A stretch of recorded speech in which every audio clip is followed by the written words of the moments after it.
오늘 저희들 함께 보실 하나님 말씀은 사도행전 17장 10절에서 15절의 말씀입니다. 밤에 형제들이 곧 바울과 실라를 베레아로 보내니 그들이 이르러 유대인의 회당에 들어가니라. 베레아에 있는 사람들은 데살로니가에 있는 사람들보다 더 너그러워서 간절한 마음으로 말씀을 받고 이것이 그러한가 하여 날마다 성경을 상고함으로 그 중에 믿는 사람이 많고 또 헬라의 귀부인과 남자가 적지 아니하나. 데살로니가에 있는 유대인들은 바울이 하나님의 말씀을 베레아에서도 전하는 줄을 알고 거기도 가서 무리를 움직여 소동하게 하거늘 형제들이 곧 바울을 내보내어 바다까지 가게 하되 실라와 디모데는 아직 거기에 머물더라. 바울을 인도하는 사람들이 그를 데리고 아덴까지 이르러 그에게서 실라와 디모데를 자기에게로 속히 오게 하라는 명령을 받고 떠나니라. 오늘 본문을 보면 베레아 교인들이 성경에 대해서 특별히 애착을 갖는 모습을 설명하고 있습니다. 먼저 11절을 봉독하겠습니다. 베레아에 있는 사람들은 데살로니가에 있는 사람들보다 더 너그러워서 간절한 마음으로 말씀을 받고 이것이 그러한가 하여 날마다 성경을 상고함으로. 베레아 사람들은 데살로니가 사람들보다 더 너그러웠다고 우리가 보는 한글 성경에는 말하고 있습니다. 그런데 사실 원문을 정확하게 해석한 것은 아닙니다. 영어 성경 킹 제임스 버전에 보니까 more love를 이렇게 됐습니다. more love 이렇게 돼 있어요. 이게 뭐냐면 고귀했다, 더 귀족스러웠다 표현하고 있습니다. 헬라어 원어로 보니까 유게네스라고 돼 있어요. 고귀한 혈통에 마음이 고상한 이런 뜻입니다.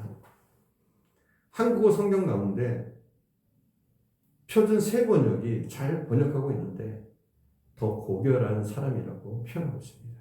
더 귀족스럽고 고귀한 사람은 어떤 사람을 말하는 겁니까? 먼저 생각이 깊어야 고결한 사람인 겁니다. 생각이 깊다는 것은 심사숙고한다는 그런 말입니다. 사람이 생각이 깊지 못하면 아무래도 경박해집니다. 그래서 자꾸 실수를 하고 속단하고 그럽니다. 그런데 베레아인들은 생각이 깊어서 판단이 바르고 올바른 결정을 할 줄 알았다고 했습니다. 또 한 가지는 마음이 깊어야 하는 겁니다. 사람이 마음이 깊다는 말은 온유하고 부드럽다는 말입니다.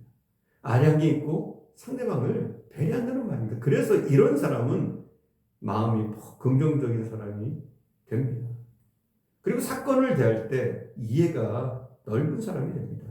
그래서 베레아인들은 바울의 전도를 받을 때 상당히 긍정적인 태도를 보였습니다. 그리고 또 고귀한 사람, 귀족 같은 사람은 행동하는 사람이어야 하는 겁니다.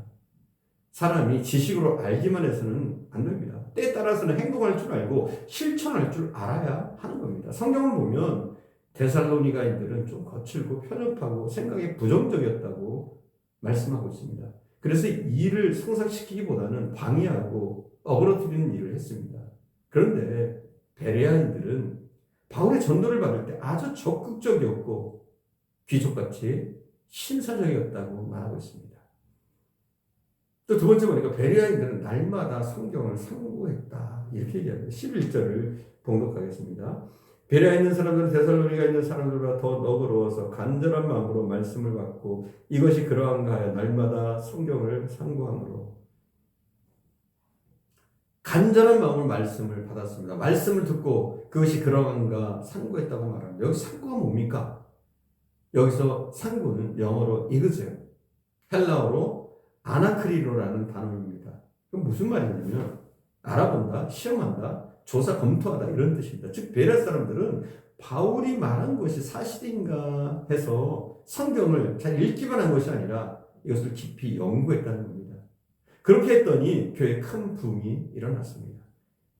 10년, 20년, 30년 동안 교회 다니면서도 성경을 잘 모르는 분들이 의외로 많습니다. 그러다 보니까 신앙과 성경의 내용에 대해서 아무런 의문도 없고 또 질문도 없습니다. 뭘 알아야 질문도 하고 의문도 품는 건데 전혀 궁금한 것도 질문할 것도 없는 분들이 많다는 것은 참으로 큰 문제가 아닐 수 없습니다. 질문이 없다는 것은 무엇을 모르는지 모른다는 뜻입니다. 혹시 모르는 것이 있다고 하더라도 그것을 알고 싶어하는 그런 마음이 없다는 의미입니다. 그것은 하나님의 말씀에 관심이 없다는 뜻인데 성경은 예수님은 곧 하나님의 말씀이라고 우리에게 분명히 알려주고 있습니다. 그렇다면 말씀에 관심이 없는 사람은 예수에 관심이 없다는 그런 뜻이 됩니다. 예수님에게 관심이 없으면서도 예수를 믿으러 다닌다면 그야말로 비극이라고 할 수밖에 없습니다. 말씀에 관심을 갖고 더욱더 말씀을 깊이 있게 우리가 살펴보려고 애를 써야 합니다. 그것이 부흥의 비결입니다. 신앙이 부흥되고 가정이 부흥되고 교회가 부흥되는 비결이 바로 우리가 말씀을 깊이 있게 묵상하고 말씀에 신앙의 뿌리를 내리는 것입니다. 우리는 때로는 모르는 것이 있으면 질문해야 합니다. 하나님께 의문 가는 것이 있으면 질문해야 됩니다.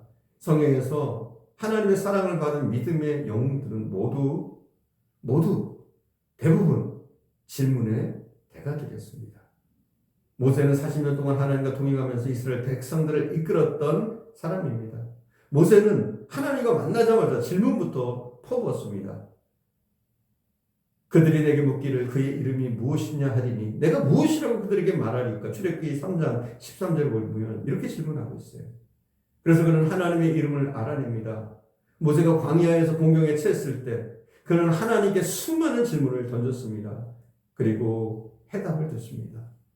다윗을 보십시오. 시편에 보면 하나님의 사랑을 받았던 다윗도 이런 질문을 합니다. 그런 질문의 명수였습니다. 내 하나님이 내가 어찌하여 하나님이여 나를 버리셨나이까? 내 신음하는 소리를 듣지 아니하시나이까? 저 원수들을 그대로 내버려 두시나이까? 수많은 질문들도 합니다. 선지자들도 마찬가지였습니다. 그들은 하나님께 수많은 질문을 퍼부어서 귀중한 답변들을 받아냈습니다. 하박국 1장을 보면 하박국도 악인이 자기보다 의로운 사람을 삼키되 잠잠하시나이까? 이렇게 묻습니다. 이런 질문을 많이 드렸고 2장과 3장 사이에서 하나님의 답변을 듣고 기뻐하며 기도하는 모습이 있습니다. 여러분, 때로는 우리가 하나님께 물어야 돼요. 1984년 8월 1일 새벽 2시 서울 변두리에 있었던 일입니다. 사업을 하던 남자는 늘 그랬던 것처럼 그날도 밤늦도록 술을 마시고 새벽 2시나 되어서 집으로 돌아왔습니다. 평소 같으면 배를 눌러서 아내를 깨웠겠지만 그날만은 무슨 생각이었는지 갖고 있던 열쇠로 아파트 문을 열고 들어갔습니다. 자리에 엎드려 성경을 읽으면서 남편을 기다리던 아내는 잠이 들어 있었고 그녀의 얼굴 밑에는 공책이 놓여 있었습니다. 잠든 아내를 그대로 두고 그 공책을 펼쳐둔 그의 눈에 이런 글이 들어왔습니다. 나는 오늘도 버스를 타고 수유리 너머로 갔다. 시골길을 하염없이 걸으면서 오늘도 어김없이 죽음을 생각했다. 약을 먹고 죽을까? 아니면 손목을 그어서 죽을까? 그러나 그것은 내가 취할 길이 아님을 나는 다시 한번 더 확인하고 되돌아왔다. 나를 살리기 위해 십자가에서 돌아가신 주님께서 내게 주신 이 남편, 나는 그를 사랑해야만 한다. 나는 할 수 없지만 주님의 명령이므로 나는 그를 사랑해야만 한다. 주님, 저렇게 방탕한 생활을 하는 남편을 저는 어쩌면 좋습니까? 대답해 주세요.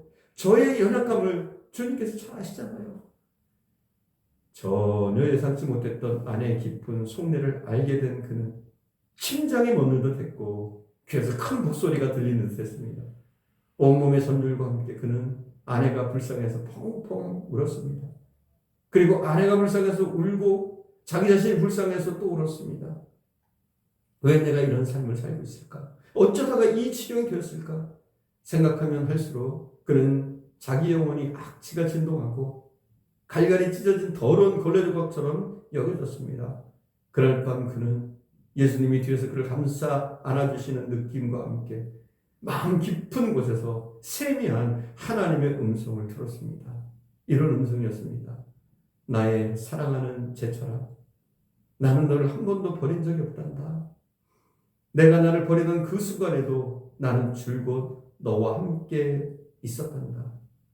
너를 사랑하기 때문이다. 이런 음성을 들었다는 거예요. 신앙을 통하여 울면서 던진 그녀의 질문에 주님은 해답을 주셨습니다. 남편 이재철로 하여금 변화받고 신학을 하게 하셨습니다.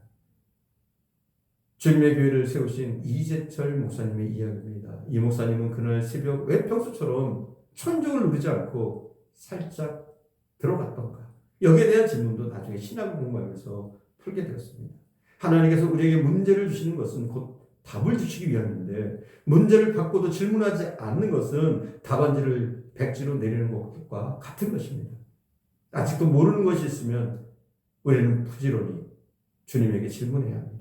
물론 이웃의 선배나 목사님이나 장로님에게 물어볼 수도 있습니다. 그러나 그분들의 답변은 그들의 체험이나 그들이 공부했던 방법을 가르쳐주는 것 정도일 겁니다. 왜냐하면 하나님께서 주시는 문제와 정답은 모든 사람의 처지와 환경과 그에게 주어진 사명에 따라 모두 다르기 때문입니다. 그러므로 우리에게 가장 좋은 방법은 출제자이신 하나님께 직접 물어보는 겁니다. 어떻게 물어볼 수 있습니까? 어떤 문제와 의문을 놓고 먼저 묵상하는 방법입니다. 문제가 풀릴 때까지 하나님께 기도드리는 방법이 있습니다. 하나님은 각자에게 맞는 해답을 꼭 주실 겁니다. 우리는 하나님께 잘 묻는 자가 되어야 합니다. 하나님께서는 자꾸 귀찮게 질문하더라도 귀찮아하시는, 또 대수롭게 여기지 아니하시는 그런 분이 아닙니다. 오히려 우리가 질문하기를, 우리가 묻기를 기다리시는 분이십니다. 매일 그분에게 질문할 때 우리의 눈은 밝아지고 모든 시험을 이기고 그분의 해답을 들을 때 우리는 비로소 환희의 찬양을 들을 수 있게 될 것입니다.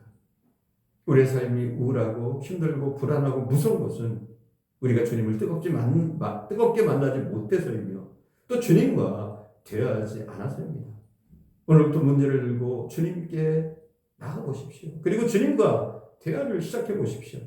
주님께 무릎으로 나갈 때 우리 주님은 친절하게 우리에게 응답하시고 우리의 기도를, 우리의 음성을 듣게 될 것입니다.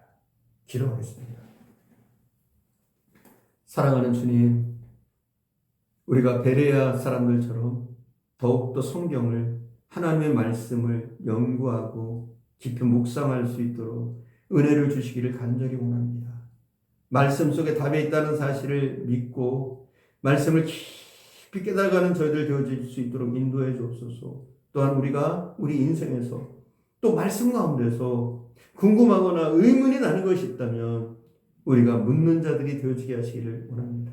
혹이라도 우리가 복음을 몰라서, 말씀을 몰라서 질문할 것조차 없는 그런 인생이 되어지지 않도록 지켜주시고, 우리가 하나님께 자주 묻고 또 하나님의 뜻을 헤아리며 하나님의 뜻대로 걸음걸음 나아가는 저희들 되어줄 수 있도록 은혜를 내려주옵소서. 오늘도 함께 하신 주님께 감사드리며 우리 구주 예수님의 이름으로 기도드립니다. 아멘.